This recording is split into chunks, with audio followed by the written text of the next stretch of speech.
When someone plays with your heart, it leaves a mark deeper than most people realize. It's not just the betrayal. It's the feeling that your love, time, and energy were toyed with like they meant nothing. You start to question your worth, replay every conversation, and wonder how you didn't see it coming. But here's the truth. His behavior says far more about him than it ever will about you. And the best revenge? It's not petty, it's not loud, it's powerful, silent self-respect. This isn't about making him suffer. It's about making sure you never suffer like that again. If he played with you, let him regret it.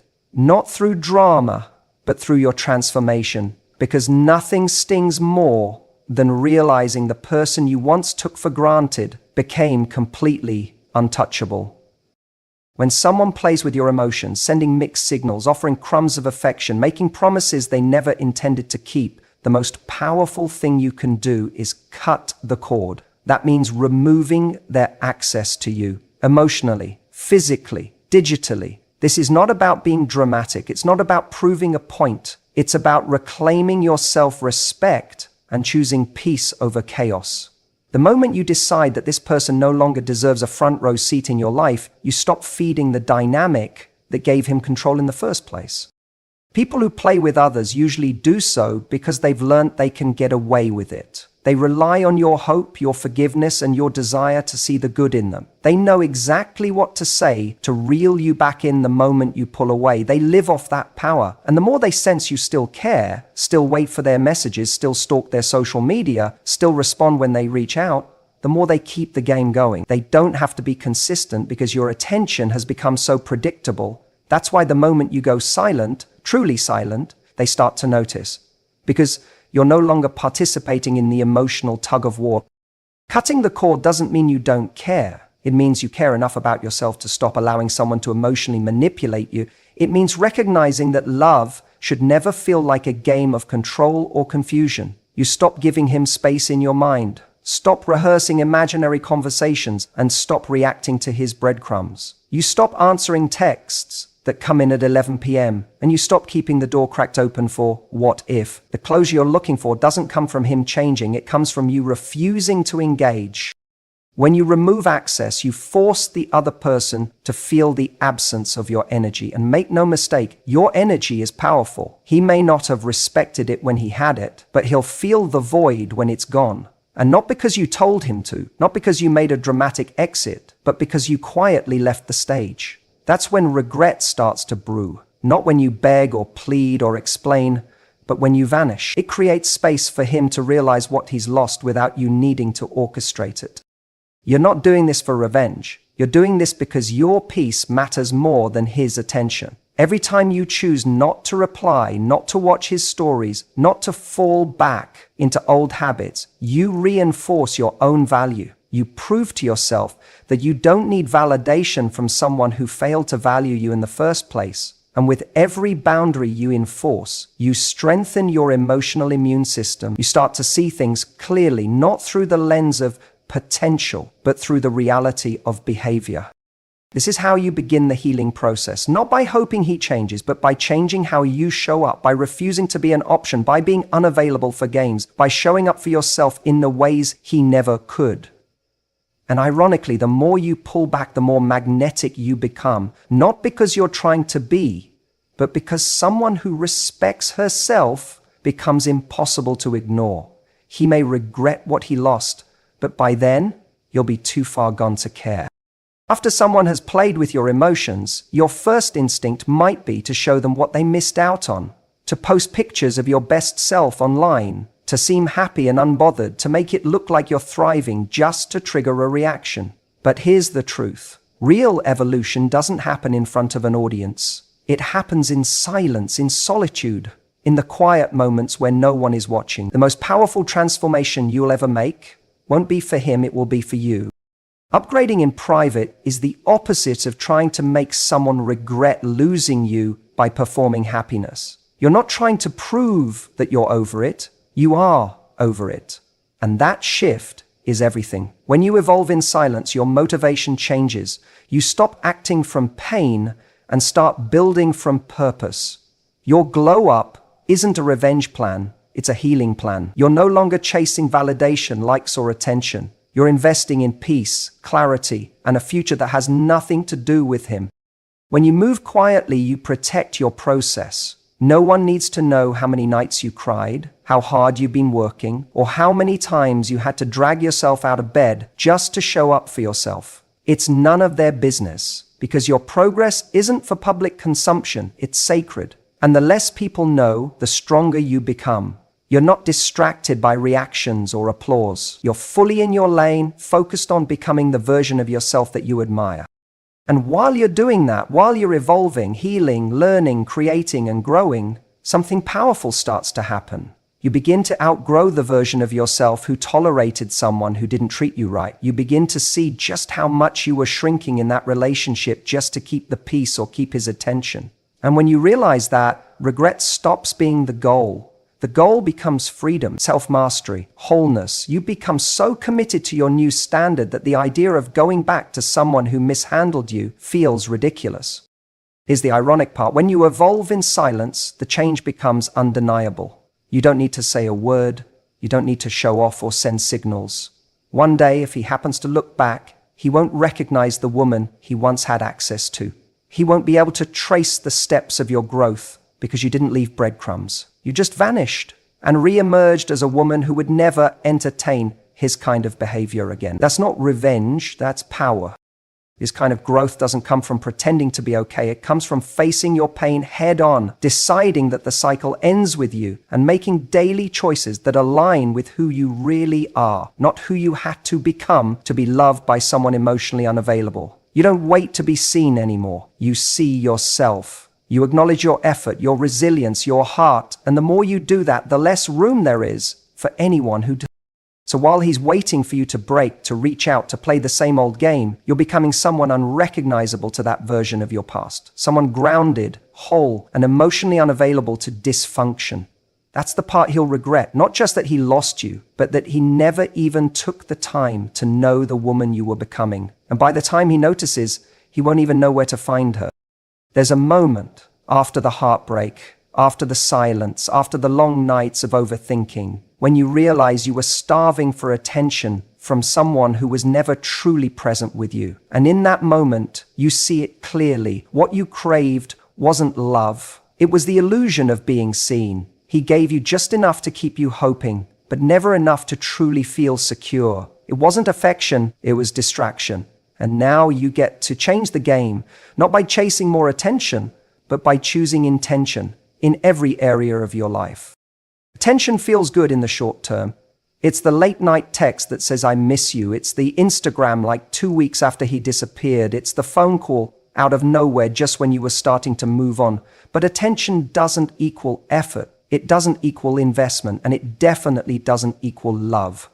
When you stop measuring your worth by how much attention you're getting and start asking yourself whether someone is showing up with real intention, you stop falling for moments and start looking for patterns. You stop needing the thrill of being wanted and start demanding the security of being valued. This isn't just about relationships, it's about your whole life. It's about how you use your time, where you place your focus, and what energy you allow into your world. When you begin living intentionally, you no longer have space for people who are unsure about you. You no longer engage with men who breadcrumb you into emotional confusion. Instead, you become someone who knows what she brings to the table and has no interest in proving it to anyone who can't see it on their own.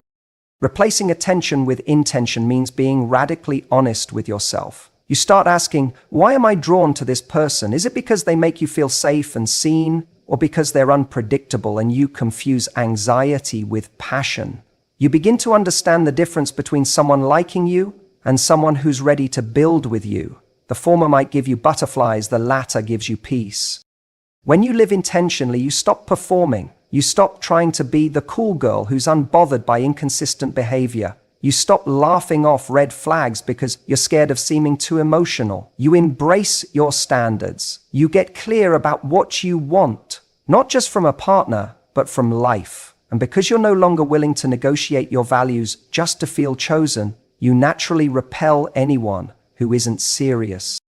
The beauty of choosing intention is that it rewires your entire experience of relationships. You stop looking for closure from the wrong people because you're no longer chasing empty validation. You no longer mistake a spark for substance. You no longer fantasize about potential. You're grounded in the present, in reality, in what's actually being offered, not what you hope will change one day. And in that clarity, you find your power. And here's the beautiful twist. When you live with intention, your energy becomes magnetic, not in a desperate, performative way, but in a grounded, self-assured way. People sense when you're not looking to be filled by anyone else. They feel it when you're whole on your own. And the man who once played games with you, he'll notice. Not because you went out of your way to show him, but because you stopped needing him altogether. Your detachment will say everything your words don't need to. He'll regret taking your attention for granted when he sees you only offer it to those who show up with true intention. There's a point where words become meaningless. You've already explained yourself. You've already asked for clarity. You've tried to communicate your needs, your feelings, your hurt. And he heard you, but not really.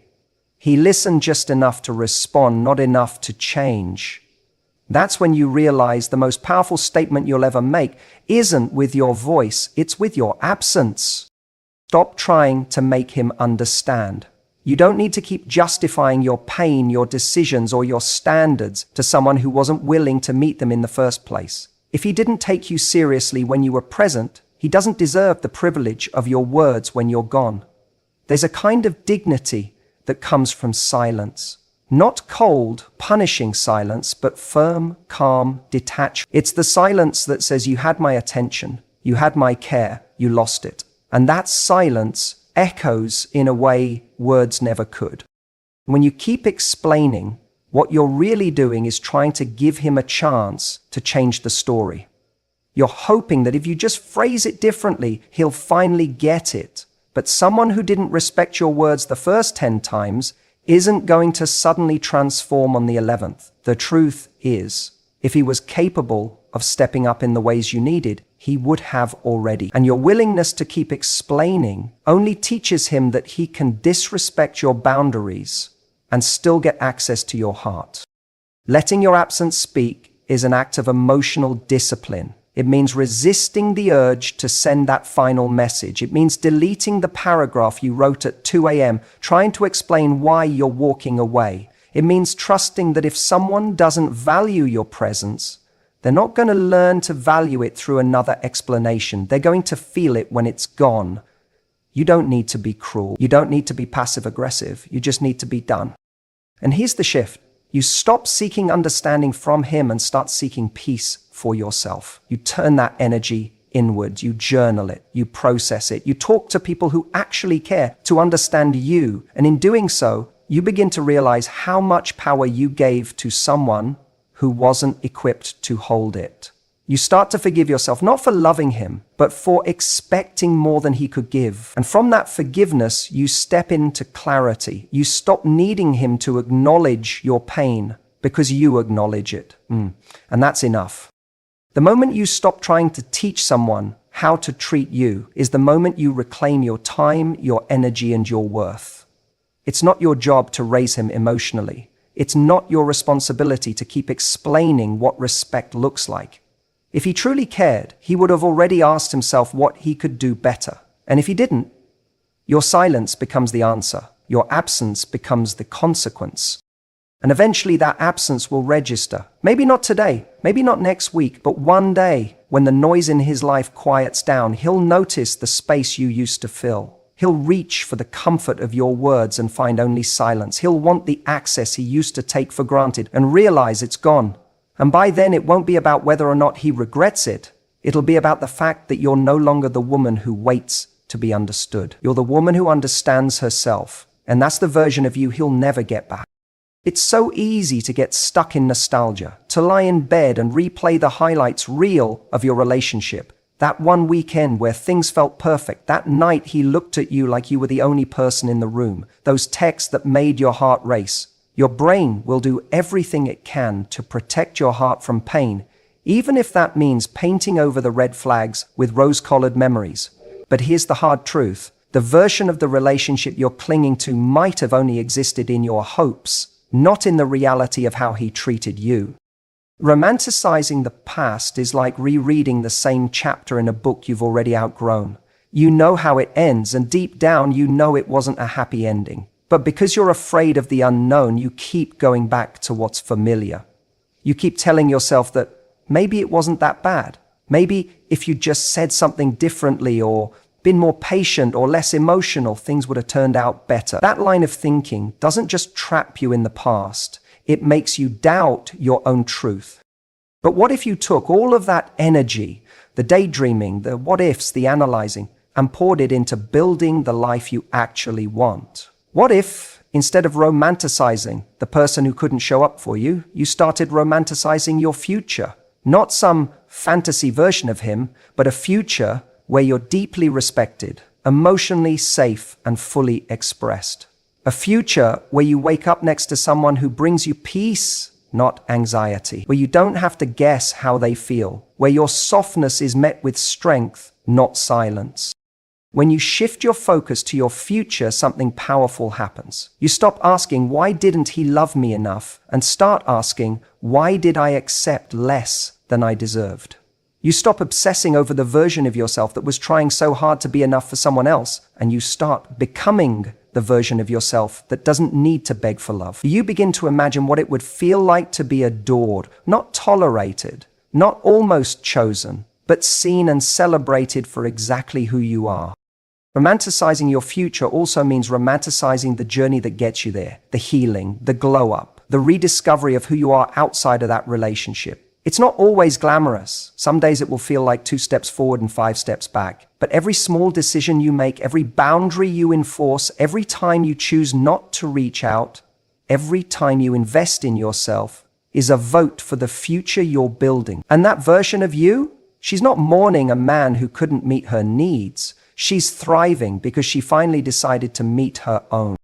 Don't get distracted by the illusion of what could have been. That version of the story only exists in your mind. If he was capable of showing up the way you needed, he would have. And if he ever becomes that man, it'll be too late, because you'll have outgrown the girl who would have settled for so little. That's what he'll regret. Not just losing you, but losing access to a future he was never ready for. You don't need to prove anything to him. You don't need to post about your healing or show him how well you're doing. Just keep building, keep growing, keep falling in love with the life you're creating, because eventually the day will come when you look back, not with longing, but with clarity, and realize the past wasn't something to hold on to. It was the push you needed to become someone who never settles again. When someone exits your life, especially someone you deeply cared for, it's natural to feel like they've taken something from you. Your time, your trust, your energy, your belief in love. And for a while, that loss can feel like a hole in your heart, a space where something used to live. But here's where everything can shift. That space doesn't have to stay empty. His absence doesn't have to be a subtraction. It can become a powerful addition if you let it. Think about it. What if the space he left behind wasn't a void to be mourned, but a room finally cleared for something better?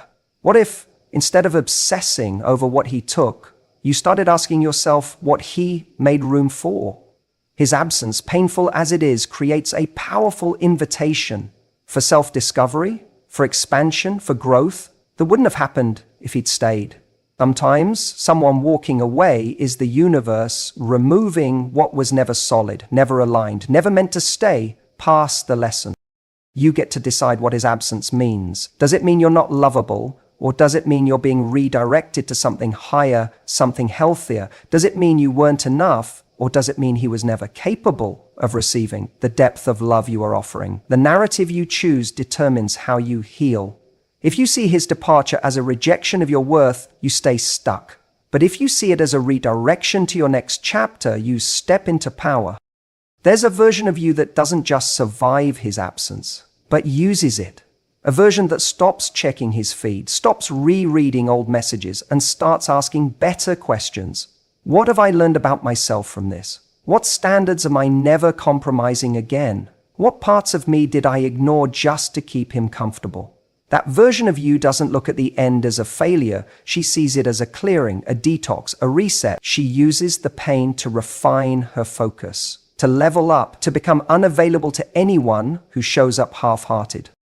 The truth is, his absence will only take from your life if you keep giving it meaning that disempowers you. If you see yourself as abandoned, you'll shrink. But if you see yourself as released, you'll rise. He may have exited without apology. He may have left questions unanswered. But that doesn't have to define you. You're allowed to heal without closure. You're allowed to move forward without revenge. The win isn't making him regret losing you. The win is becoming someone who no longer waits for anyone to realize your value. Every time you choose to invest in yourself, instead of chasing his attention, his absence adds something back to you. A little more peace, a little more clarity, a little more strength. You start to rebuild, not just the life you had before, but a new one, designed around you, your dreams, your standards, your rhythm. And in that space he left behind, something extraordinary starts to grow. Self-trust, self-worth, self-love. The very things he could never give you because he hadn't found them in himself. So no, he didn't take your best years. He didn't take your light. He didn't ruin your story. He gave you the contrast you needed to see what you will and won't allow ever again. And that contrast, it's gold. Because when the next man comes along, the one who actually sees you, respects you, and cherishes you, you'll recognize him. Not because he'll be perfect, but because he won't trigger your survival instincts. He'll feel like peace, and you'll only be ready for him because you turned someone's absence into your awakening. At the end of the day, it's not about getting revenge or proving anything to him. It's about reclaiming your power, your worth, and your peace. It's about showing up for yourself in ways you never did before. When you choose to upgrade quietly, replace attention with intention, stop explaining, romanticize your future, and let his absence add to your life, you transform pain into strength and heartbreak into growth. Make no mistake, the regret he feels won't come from your words or your actions directed at him. It will come from the undeniable fact that you refused to be small, that you refused to stay stuck, and that you chose yourself above all else. And in that choice, you become the woman who walks forward with grace, confidence, and a heart wide open, ready for something real, something better, something that honors everything you've learned. So keep evolving in silence, keep living with intention, and never forget the best revenge is your happiness. Because when you truly forget he exists and let him regret, you win the game on your terms.